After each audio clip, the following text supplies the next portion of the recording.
Olá, tudo bem? Seja muito bem-vindo para mais um vídeo aqui em nosso canal Graça e Salvação.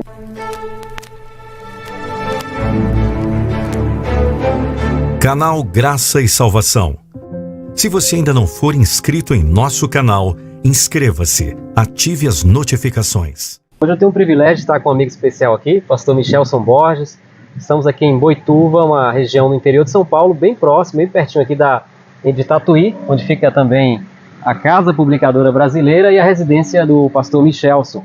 Estamos passando aqui um período agradável com a família do pastor Michelson. Nós estivemos hoje pela manhã aqui no culto, na Igreja Adventista em Boituva.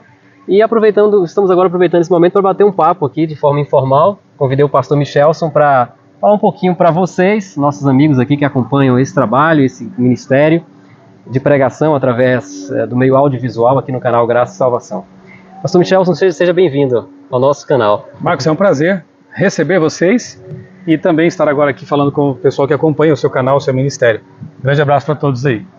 Muito bem, a gente queria falar de alguns assuntos relacionados às questões espirituais, à Bíblia, trazer mais uma palavra de motivação, né, de edificação espiritual para os amigos. Eu queria começar falando, nós estamos hoje no dia de sábado, né, nós, como adventistas, temos, de acordo à orientação bíblica, o entendimento de que o sábado é um dia especial, e eu queria começar pedindo para o pastor Michelson falar um pouco para a gente a importância do sábado para a saúde física, mental e espiritual. E de repente você que acompanha talvez ainda não tenha essa experiência que nós temos de separar esse dia, né, de guardar o sábado como um dia sagrado. Eu queria que o pastor falasse para esse pessoal por que é importante, pastor, a gente dedicar um dia em 7 dias para parar, para descansar. Uma das coisas que me fascinam na Bíblia, Marcos, é justamente a adequação dela à vida e também à boa ciência, né? Eu sempre defendi isso, né, de que a Bíblia é a boa ciência, a ciência galileana de Isaac Newton, né? Não as ideias e as hipóteses humanas, né, muitas vezes banhadas em naturalismo filosófico, né, mas a ciência ali verdadeira. A Bíblia e a ciência dão as mãos, porque elas são criação de Deus. E se Deus ele estabeleceu deixou como mandamento essa pausa semanal, há razões para isso.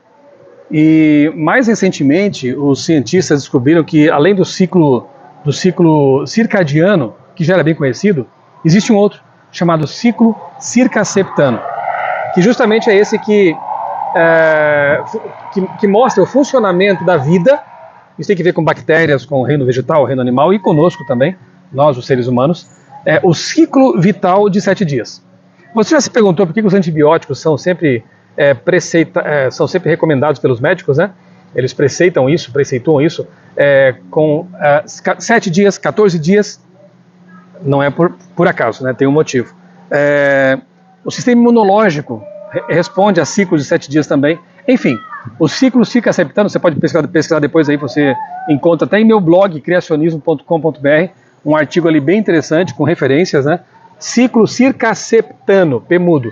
Você encontra então essa fundamentação científica para o fato de que a vida funciona em ciclos de 7 dias. Então, é sabido que nós precisamos pausar um dia a cada 7, para que possamos aí promover a recuperação do organismo, né, um descanso.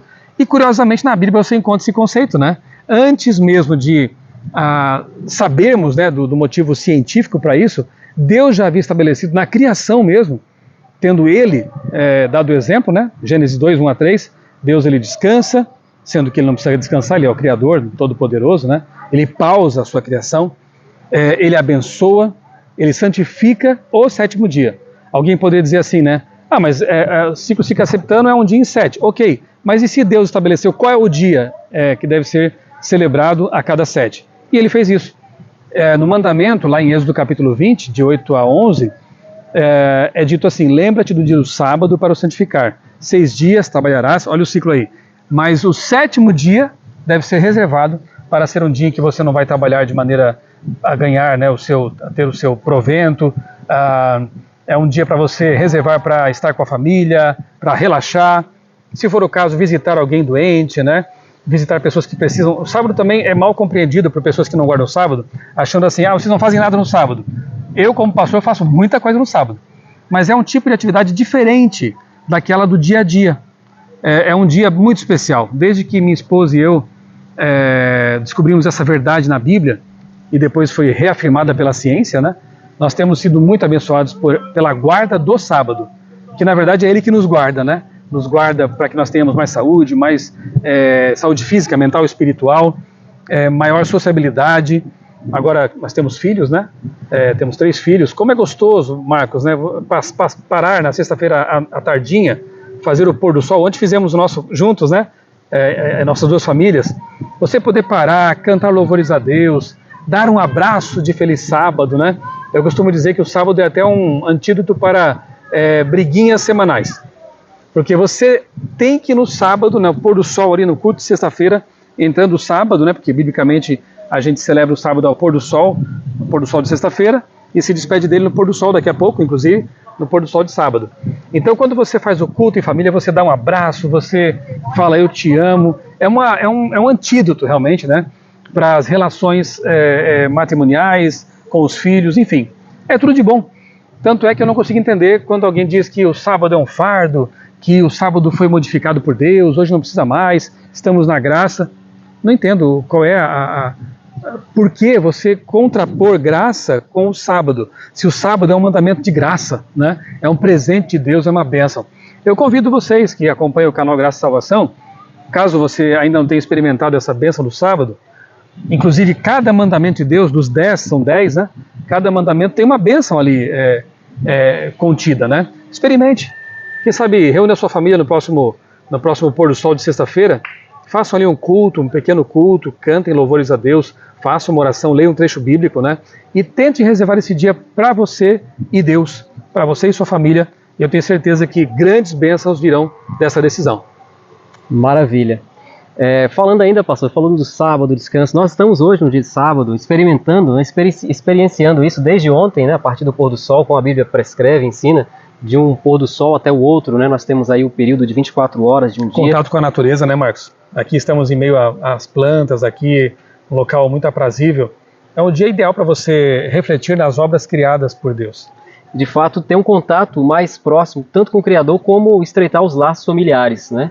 Nós estamos aqui em família, como o pastor falou, a família do pastor Michel, eu estou aqui também com a minha esposa, já passamos por um outro local aqui também muito aprazível, e de fato a gente percebe, a gente sente como algo dizendo dentro de nós, essa necessidade que temos de ter um contato com as obras do Criador, com a criação, e um refrigério especial quando paramos, especialmente nesse dia, o sétimo dia. A gente costuma dizer assim, né, Marcos, que o ser humano foi criado no jardim e tem saudade do jardim, né?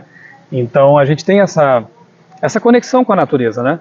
Não temos nenhuma noção assim panteísta de que natureza seja algo místico, né? Não é nada disso, não. Mas nós temos a noção clara, biblicamente falando, de que a natureza foi criada por Deus e de que nós fomos criados para essa natureza, para estar em conexão com a natureza. Então, quando você pode, quando é possível, né?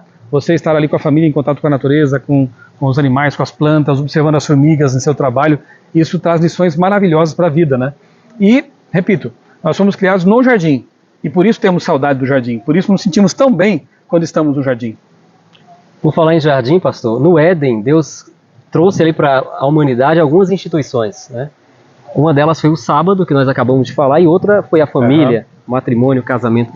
Se você pudesse falar assim, em linhas gerais, alguns conselhos, inclusive hoje pela manhã o pastor pregou sobre família, uma mensagem que tocou profundamente, especialmente a mim, e eu creio que as famílias também que estavam assistindo, para que a gente reflita mais sobre essa temática, né? O que você diria para as famílias? Vivemos um período de tanta desestruturação das famílias, né?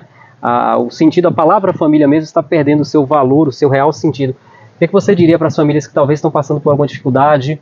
O que a Bíblia orienta de forma especial para as famílias de hoje?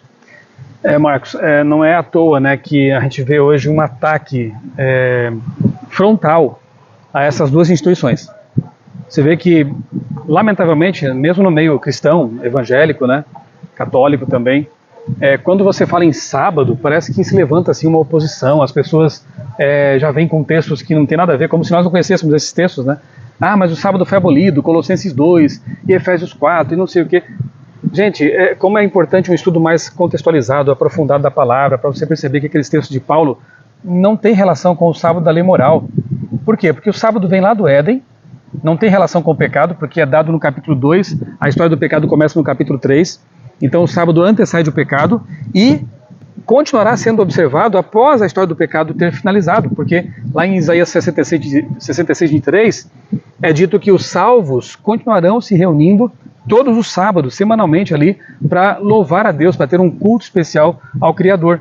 Se o sábado vem antes do pecado e vai para além do pecado, ele não tem nada a ver com aquelas cerimônias do santuário, porque as cerimônias do santuário foram estabelecidas por causa do pecado.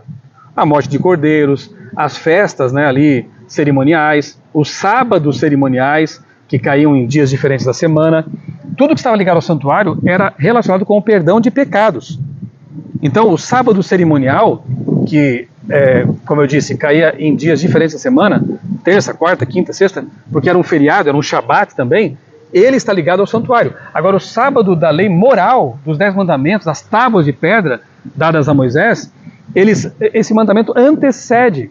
Tanto é que o mandamento, repito, diz assim: lembra-te do sábado para santificá-lo. Por quê? Porque em 6 dias eu fiz os céus e a terra, e no 7º dia Deus deu exemplo descansando. Então, o mandamento conecta o sábado não ao santuário, conecta o sábado à criação da vida neste planeta. Portanto, de novo, antecede o pecado. Paulo seria, no mínimo, esquizofrênico se ele dissesse que o sábado e a lei não são bons para nós, não tem serventia nenhuma, porque ele mesmo disse em Romanos que a lei é santa, justa e boa. Como entender isso? O fato de que Paulo, em alguns momentos, enaltece a lei e, em outros, ele parece estar meio que desprezando a lei. É que quando Paulo fala em tons negativos da lei, ele está falando da função dela, que é justamente apontar o pecado.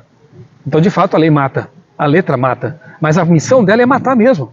Ela vai apontar que você é um adúltero, que você é um transgressor do mandamento que diz honra teu pai e tua mãe. Ela vai mostrar que você está mentindo, e aí você, consciente de seu pecado, você vai buscar a solução para o pecado, que não é a lei. A solução quem é? Jesus. É a graça. Então a lei aponta o problema, mas a mesma lei e a palavra de Deus apontam para a solução, que é Jesus. Quando as pessoas tentam, aí está um erro, né? Qualquer um que cometer esse erro está realmente no caminho errado. Quando a pessoa entende que, por ser fiel aos mandamentos, ela vai conquistar a salvação, isso é legalismo, isso é farisaísmo, está errado. E um cristão, um adventista bem informado, que conhece a palavra de Deus, sabe que ele não vai ser salvo pela guarda da lei. A lei, repito, é como um espelho, como diz Tiago, né? Que aponta a mancha no meu rosto, mas se eu quiser limpar o rosto com o espelho, eu vou sujar mais ainda. Então a lei mostra a mancha no rosto, eu pego a toalha embebida na água, ou melhor dizendo, no sangue de Cristo, e eu vou limpar. Eu não, né? Jesus vai limpar essa mancha, esse pecado. Isso é importante saber. O papel da graça e o papel da lei. Eu guardo a lei não para ser salvo, é porque eu sou salvo, porque eu estou salvo. Eu guardo a lei de Deus por amor a Ele. Jesus disse lá em João 14,15, se vocês me amam, guardem os meus mandamentos. Então é uma resposta de amor, não é a causa de qualquer coisa, da salvação ou coisa parecida. Essa não é a função da lei. E que pena que muita gente não entende isso. E aí aponta para um pensamento legalista, como se nós, que guardamos a lei de Deus, o fizéssemos para marcar pontos com Deus. Não, eu já fui salvo por Jesus, pela graça. Repito, a obediência é a minha resposta. Senhor, o que queres que eu faça? E aí eu vou fazer aquilo que Deus me manda, porque eu sei também que é para o meu bem. Tudo que Deus pede para nós, qualquer ordem de Deus, obviamente, é para o nosso bem. O inimigo está atacando a lei de Deus porque ele sabe que essa lei é uma bênção, que ele sabe que ela nos protege. E a outra instituição que vem lá do Éden é a família, né? A família original, né? O relacionamento heteromonogâmico, que também tem sido alvo de ataques de Satanás. Porque, como nós bem sabemos, assim como o sábado, a família foi criada por Deus para ser uma bênção para a humanidade. E o inimigo de Deus odeia tudo que nos abençoa. Ele quer amaldiçoar. Então, destruindo a família, ele destrói a sociedade, porque a família está na base dessa sociedade. Destruindo o conceito de sábado, ele consegue atrapalhar em grande medida a nossa comunhão com o Criador e a nossa visão criacionista do mundo. Infelizmente, por não mais guardarem o sábado, muitas pessoas deram guarida a ideias como evoteísmo.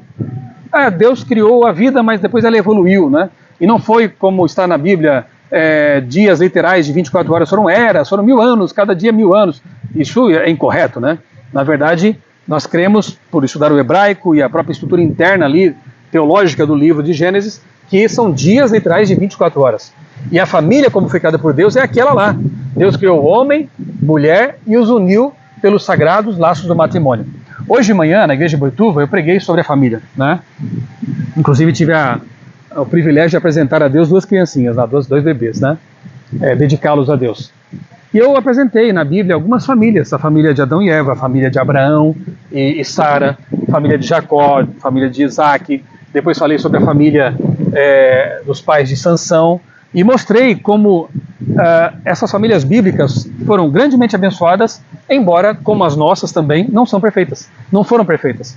Eram famílias que tinham suas disfuncionalidades, tinham suas lutas, mas mesmo assim, lutando ali com Deus, buscando a Deus, elas foram grandemente abençoadas. Tem um caso assim especial sobre o qual eu falei também, que é o de José lá no Egito. José foi levado para o Egito bem jovenzinho, poderia ter se revoltado contra Deus, né? Eu sou fiel e Deus me permite ser levado agora como escravo. Ele, na casa de Potifar, é tentado pela esposa dele. Você conhece essa história? Acredito que sim, né? José poderia ter se revoltado e pensado assim, quer saber? Eu vou me entregar a uma vida de pecado, inclusive poderia colher alguns benefícios, né, dessa relação ilícita. A esposa de Potifar poderia favorecê-lo de alguma forma, enfim, mas ele disse não para o pecado. Ele foi fiel. Ele não quis cometer fornicação com a esposa do seu senhor. Foi para a cadeia por causa disso, né? E se for para ser presos, perseguidos, caluniados, difamados pela verdade, que assim seja. Mas depois Deus o honrou. Ele foi alçado a uma posição elevada ali no Egito e Deus lhe deu como esposa, né, uma egípcia. E o interessante é que o texto diz duas vezes ali que ela era filha de um sacerdote do Egito, né, de On. Você pode pensar, mas isso aí então é jogo desigual. Por que Deus não deu para ele uma hebreia, né, como esposa, enfim, né? Eram circunstâncias diferentes, né? Não eram os ideais, enfim. Mas o fato é que quando você lê sobre a família de José, o nome dos filhos, os nomes dos dois filhos não foram nomes egípcios, né? Manassés e Efraim são nomes hebraicos que apontam para o Deus verdadeiro. Então a gente pode perceber nas entrelinhas que a religião dominante ali na família de José era a religião verdadeira. Era a religião do Deus de Israel. E Deus honrou, sim, seu filho, né? Então, temos vários casos assim, de famílias na Bíblia que foram abençoadas por Deus na medida em que buscavam esse Deus. Abraão construía altares por onde passava, ou seja, ele mantinha o culto ao Deus verdadeiro. Você pode fazer a mesma coisa, não precisa construir altares hoje em dia, né? Mas você pode reunir a família ali todos os dias, fazer uma oração, cantar um hino, ler um texto bíblico, né? É manter a religião viva na família. E Deus vai abençoar grandemente também a seus esforços. Muito bom. Pastor Michel, para a gente concluir aqui o nosso bate-papo, está muito gostoso, muito bom comunicar, trazer essas lições aí do sábado, da família. Recentemente nós tivemos uma polêmica aí no Brasil, a gente não vai entrar em detalhes aqui, está sendo muito falado, mas envolveu a palavra, a expressão, o vocábulo apocalipse, né? E eu sei que você é um estudioso das profecias, eu queria que você falasse para as pessoas por que é importante a gente voltar a atenção para o apocalipse nesses dias que nós estamos vivendo, dias tão conturbados, guerras, desastres naturais, crises econômicas, né? Por que devemos voltar a nossa atenção para estudar as profecias bíblicas? Inclusive, Marcos, nós estamos falando hoje no sábado, amanhã, domingo, nós vamos dar início a uma classe bíblica em nossa igreja em Tatuí sobre o Apocalipse. Apocalipse, infelizmente, essa palavra em si ela é muito mal compreendida. Essa polêmica que você se referiu aí no carnaval, né? Apocalipse, vai começar o Apocalipse, isso revela uma falta de compreensão total, né? Porque não vai começar o Apocalipse. Apocalipse é um livro. E a tradução mais assim simples e direta é revelação. Ele começa, o Apocalipse capítulo 1, verso 1, começa assim, ó, revelação de Jesus Cristo, a qual Deus lhe deu para mostrar aos seus servos as coisas que em breve devem acontecer. É uma revelação de Jesus, portanto não pode ser uma coisa terrível. Jesus não daria para nós uma mensagem para nos assustar, para nos jogar para baixo, para nos trazer assim desconforto, né? Ela até pode trazer um desconforto para quem está vivendo em pecado, no sentido de buscá-los e mostrar que eles precisam de Deus para ter a salvação. Mas para aqueles que estão em paz com Deus, o Apocalipse é uma mensagem de esperança, porque ela fala da nova terra, né? O Apocalipse termina, os últimos capítulos, 19, 20, 21, fala da nova terra, do milênio bíblico, da restauração, né, do Éden perdido, a árvore da vida que foi perdida por Adão e Eva, ela vai ser restaurada para os salvos. O livro da vida, né? O livro da vida, né? Os salvos tendo seu nome escrito lá. Enfim, o trono de Deus que estará estabelecido na nova terra, e Deus vai morar com os salvos para sempre aqui. Então, para mim, isso é esperança. Claro, o Apocalipse não doura a pílula, ele fala das coisas difíceis que vão acontecer enquanto, a gente costuma dizer assim, né, que antes de melhorar definitivamente, as coisas vão piorar bastante. Haverá perseguição? Sim. Haverá anticristo? Haverá bestas? Sim. Tudo isso está profetizado. Mas O Apocalipse é como se fosse um grande spoiler da história. Você quer saber como termina? Vá lá, finalzinho dele. Ele traz ali coisas como, por exemplo, e vi descer do céu a santa cidade. E depois diz que Deus enxugará dos olhos toda lágrima. Não haverá mais morte, nem pranto, nem clamor, nem coisas tristes que há neste momento aqui no mundo. Então, o grande spoiler da Bíblia é o Apocalipse. E ele mostra que no fim, o dragão vai ser derrotado, o cordeiro vai ser vitorioso, e aqueles que estão com o cordeiro vão vencer com ele. Então não pode ser uma coisa terrível, né? Infelizmente, as pessoas têm uma noção equivocada, como eu disse, nesse carnaval falaram algumas bobagens, né? Mas até conversávamos sobre isso, né, Marcos? Se Deus usou uma jumenta para falar com aquele profeta Balaão, né? Profeta meio errado lá, usou uma jumenta para dar um recado para esse profeta desobediente, ele pode usar também contextos, situações e pessoas muito improváveis. Eu creio, Marcos, sinceramente, que naquele momento ali, em que aquela cantora cita o Apocalipse, embora obviamente ela estivesse no local errado, fazendo a coisa errada, né? Se ela é uma cristã, não deveria estar ali, mas enfim, por que Deus não pode ter soprado realmente alguma coisa, né? E motivado para que ela falasse? Eu soube até da história de uma pessoa que estava prestes a cometer suicídio, e ao ouvir aquela conversa ali entre duas cantoras, aquela situação toda chamou a atenção dela, e ela não se suicidou. Então, se foi por aquela pessoa, já valeu muito a pena, né? E eu entendo que muitas pessoas que estavam ali, talvez, né, dançando naquele carnaval, eram ex-membros de igreja, pessoas que já tinham ouvido falar da Bíblia, da volta de Jesus, né? Depois outros cantores falaram sobre isso. É uma coisa muito estranha, né? Você vê no contexto de carnaval, o assunto religião entrou em pauta. Inclusive eu achei curioso que na terça-feira de carnaval, eu já estava em casa, eu tinha feito uma viagem para Paraíba para participar de um evento lá, de estudos bíblicos, né? E na terça-feira eu estava em casa. E eu fui conferir lá meu Twitter e eu vi nos Trend Topics, que são os assuntos do momento, duas expressões muito, assim, curiosas para aparecer no mesmo momento, em plena terça-feira de carnaval. Sodoma e Gomorra e Apocalipse. E aí quando você conferia lá quais eram os assuntos de Sodoma e Gomorra, estavam falando sobre os pecados, sobre as barbaridades cometidas no carnaval, sobre a pornografia, a licenciosidade, né? Tudo que acontece nessa época do ano assim de uma forma muito carnal, né? Muito terrível. E o tópico ali, Apocalipse, falando sobre a palavra de Deus, a Bíblia, a necessidade de você buscar a Deus, de ir para a igreja. Olha que curioso. Um bloco de assuntos falando sobre pecados e o outro falando sobre a necessidade de buscar a Deus por causa do Apocalipse. Então eu vejo assim, Marcos, que Deus está dando oportunidades, que Deus está chamando as pessoas, não importa onde elas estejam, Deus é assim mesmo, né? Ele vai em busca do pecador, ele veio para os que estão doentes, né? Jesus falou. Então eu vejo assim que Deus realmente está chamando as pessoas. Talvez você que está assistindo agora esse vídeo esteja sendo chamado por Deus. Não sei como está a sua situação com Deus nesse momento, a sua vida espiritual, se você está em paz com Deus, se você está vibrante ali na sua fé, ou se você, quem sabe, se encontra assim, um tanto laodiceano, para usar uma expressão apocalíptica, né? Morno, meio desmotivado. Quem sabe não é Deus te chamando também agora para que você estreite sua relação com Ele, para que você aumente a sua comunhão com Deus, né? Deus está chamando as pessoas. Por quê? Porque Jesus breve voltará. Isso é certo, isso é a verdade, né? A Bíblia assegura isso, os sinais que estão acontecendo no mundo neste momento são muito claros. Guerras, rumores de guerras, terremotos, fome, não é falta de recursos, mas estão gastando bilhões em guerras, enquanto pessoas passam fome. Isso é uma coisa terrível, triste demais. Crises políticas, né? Crises em todos os sentidos, né? Políticas, familiares, como falamos agora há pouco, né? Sinais que acontecem há algum tempo já no mundo, mas com tanta intensidade todos ao mesmo tempo, para mim, é o sinal que poucos atentam para ele, né? Lá em Lucas 21 e Mateus 24, Jesus fala assim: quando vocês virem todas essas coisas acontecerem, levante a cabeça, porque a redenção de vocês se aproxima. E nós estamos vendo tudo aquilo acontecer ao mesmo tempo com intensidade nunca vista. Para mim, isso é uma evidência tremenda de que Jesus breve voltará. E como ele vai voltar em breve, ele está chamando as pessoas para uma reconsagração, para uma entrega, para um preparo. Pode ser que esse vídeo aqui seja o chamado de Deus para você também. Pastor Michelson, muito obrigado.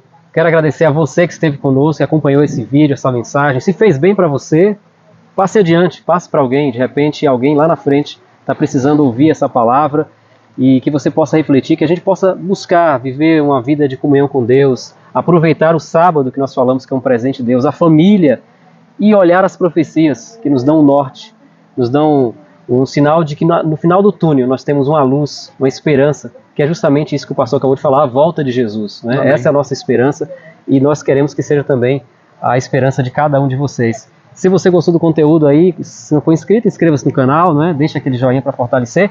De repente, se você ainda não conhece o canal do pastor Michelson Borges também aqui no YouTube, você pode estar seguindo ali e acompanhar, tem muito conteúdo bom sobre profecia, sobre estudos bíblicos, família, né? Escatologia, geopolítica, vários assuntos bem curiosos ali. Que Deus possa te abençoar. Pastor, quer deixar uma palavrinha final para o pessoal? Eu vou terminar mencionando aqui, mostra para os amigos aqui o logotipo ali, né? É o Graça e Aqui, Salvação. Graça e Salvação, né? É a essência do que nós precisamos, né? Nós precisamos realmente da graça de Cristo para ser salvos e precisamos viver o caminho da salvação. Porque a vida com Deus não é pontual apenas, né? Você foi salvo ali e já está garantido para a vida eterna, né? A Bíblia fala assim que nós temos que, de alguma forma, operar nossa salvação. Em que sentido? Você precisa manter essa experiência, lendo a Bíblia todos os dias, orando todos os dias de forma consistente, fazendo de Deus um amigo, testemunhando, frequentando os cultos na sua igreja. Essas coisas que não são exatamente aquilo que vão salvar você, porque a salvação é pela graça, mas vão manter você nesse caminho, vão manter você numa atmosfera de graça e salvação. Então que Deus ajude você a se manter nesse caminho maravilhoso, por vezes muito estreito, pedregoso, mas é o caminho de Cristo, é o caminho que leva à vida eterna. Então, que Ele te abençoe grandemente e abençoe também o seu trabalho, né, o seu ministério, Marcos. Vocês continuem, você e sua esposa, Milei, continuem levando a mensagem de Deus a muitas pessoas enquanto Jesus não vem. Muito bom. Pastor Michelson, muito obrigado. Um abraço e até a próxima. Até lá, um grande abraço.